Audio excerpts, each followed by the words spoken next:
Bonjour à tous, j'espère que vous allez bien. Donc on se retrouve aujourd'hui pour une nouvelle petite vidéo, un nouveau petit tuto. Aujourd'hui dans ce tuto nous allons aborder justement la chaleur et le beau temps avec la préparation des vacances de cet été. Bon, même si les beaux jours reviennent un peu timidement, le principal c'est qu'ils reviennent. Et nous allons donc du coup préparer l'indispensable pour aller à la plage, le sac de plage. Donc pour sa fabrication, rien de trop compliqué, on va juste avoir besoin de bandes rectangulaires de différentes mesures qu'on va assembler ensemble, mais ça on verra directement après.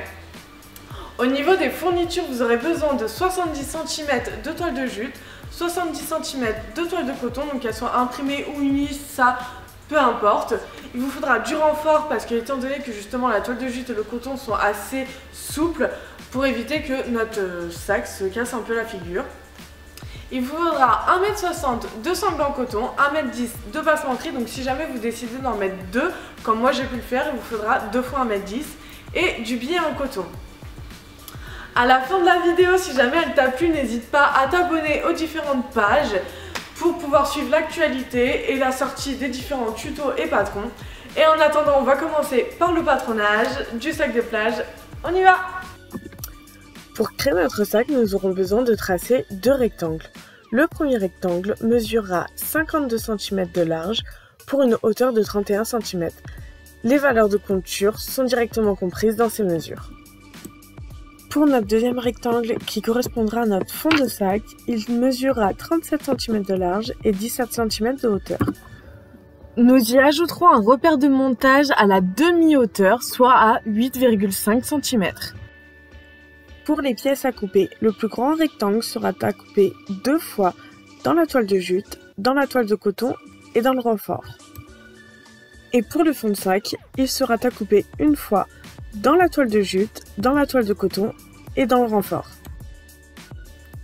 Pour ajouter du rangement à notre sac, nous y insérerons 2 poches plaquées. Donc il faudra tracer un rectangle de 10 cm de largeur sur 17 cm de hauteur. Les valeurs de couture sont comprises dans ces mesures et il faudra le couper 2 fois dans la toile de coton. Une fois que nous aurons coupé tous nos éléments, nous pourrons passer à l'assemblage en commençant par la poche.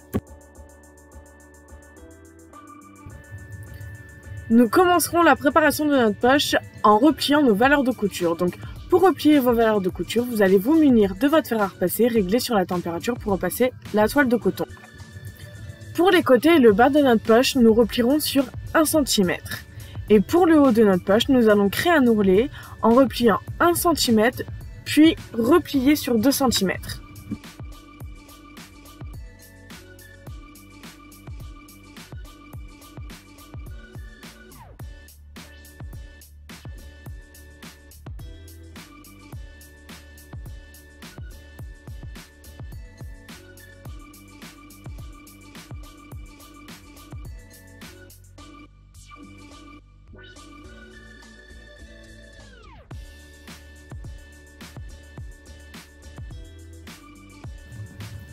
Avant de passer à l'assemblage, nous allons tracer nos repères pour placer notre poche. Notre premier repère sera à placer sur la demi-largeur de notre tissu, soit à 25 cm. Et notre deuxième repère sera à placer à 8 cm sous notre bord de tissu. Une fois qu'on aura placé tous nos repères, on pourra fixer notre ourlet de haut de poche par une piqûre. Nous pourrons ensuite positionner notre poche par rapport au repère qu'on aura pris et on pourra assembler avec une piqûre tout le contour à 1 mm du bord.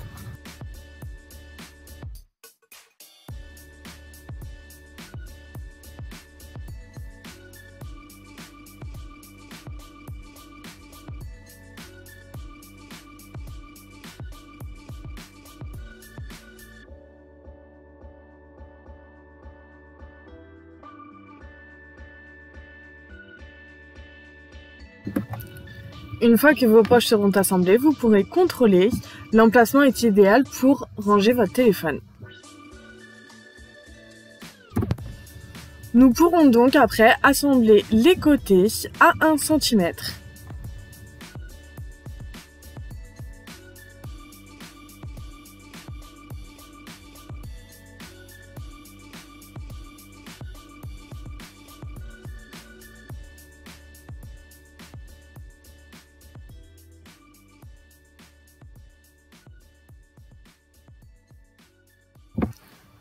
Une fois qu'on aura assemblé de nos côtés, il faudra assembler notre fond de sac. Donc pour assembler notre fond de sac, on va prendre différents repères. Donc on va placer notre repère qu'on a pris sur notre fond de sac, donc à 8,5 cm, donc notre demi-hauteur, qu'on fera correspondre directement avec notre couture de côté.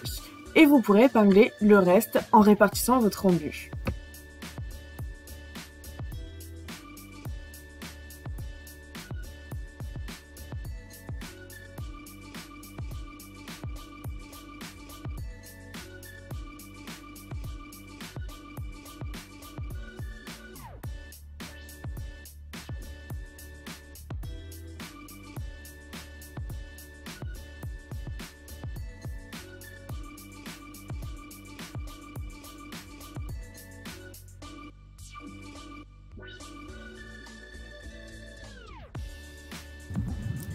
Une fois que vos deux pièces sont bien maintenues et bien épinglées, vous pourrez assembler à 1 cm. Par contre, attention à votre angle. Il faudra bien cranter jusqu'à 7 mm pour pouvoir justement basculer votre matière et l'articuler.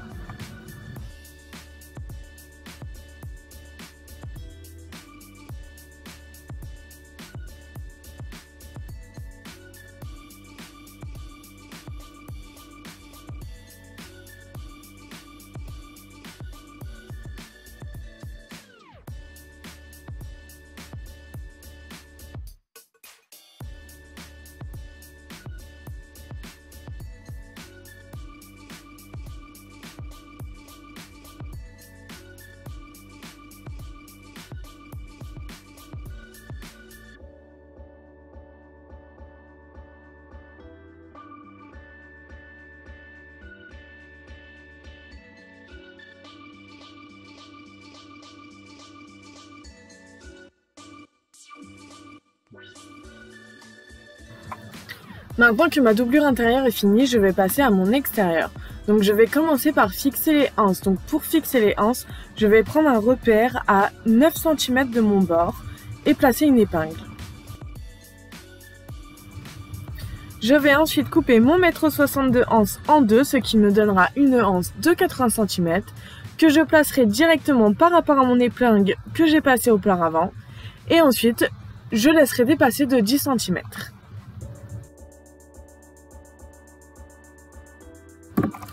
Dès lors que ma anse sera placée et épinglée, je pourrai la fixer à l'aide d'une couture en faisant tout le contour.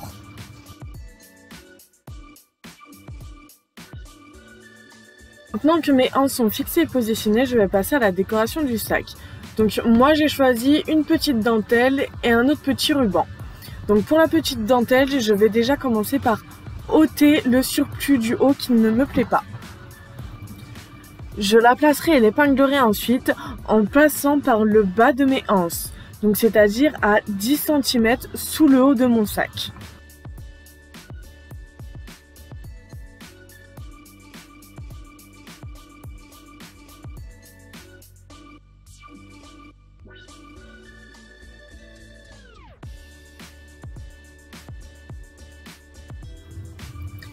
Une fois que la dentelle est positionnée, je vais pouvoir passer mon autre élément de passementerie. Donc je vais le placer juste au-dessus de ma dentelle en faisant bien attention à chevaucher ma dentelle pour que ma couture puisse maintenir ma dentelle.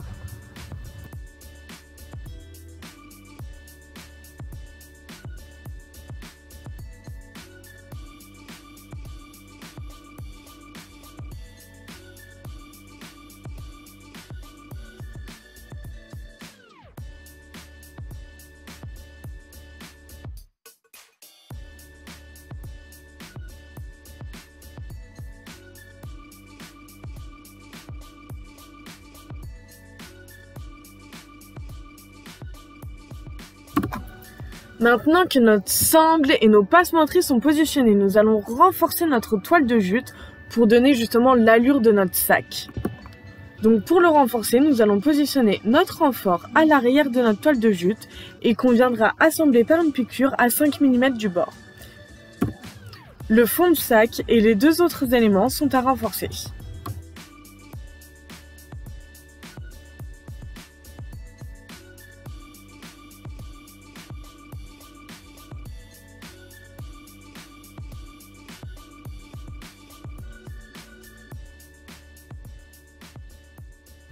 Une fois que tous nos éléments seront renforcés, nous pourrons passer à l'assemblage du sac.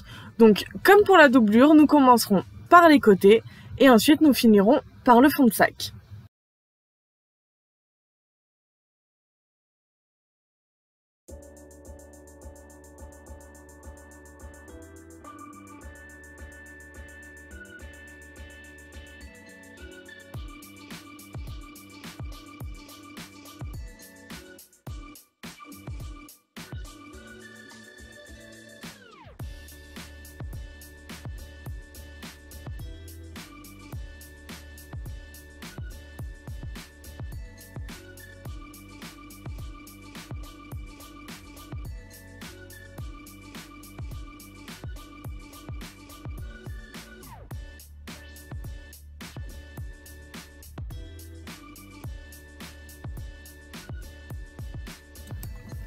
Une fois que vous aurez assemblé votre sac, vous pourrez y insérer la doublure à l'intérieur et finir en assemblant un petit billet de coton tout autour.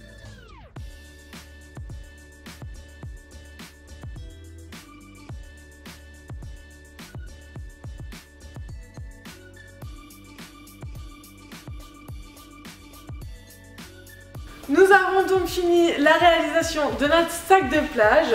Donc je vous ai mis dans la barre de description justement toutes les matières et fournitures que moi j'ai utilisées pour créer le mien. Donc n'hésite pas à t'en inspirer. Après, si tu as aimé la vidéo, n'hésite pas à la partager avec tes amis et à la liker. Si tu n'es pas abonné aux différentes pages et chaînes, je t'invite à le faire. Et si jamais tu l'es déjà, eh ben on se retrouve très prochainement pour un nouveau tuto. Salut!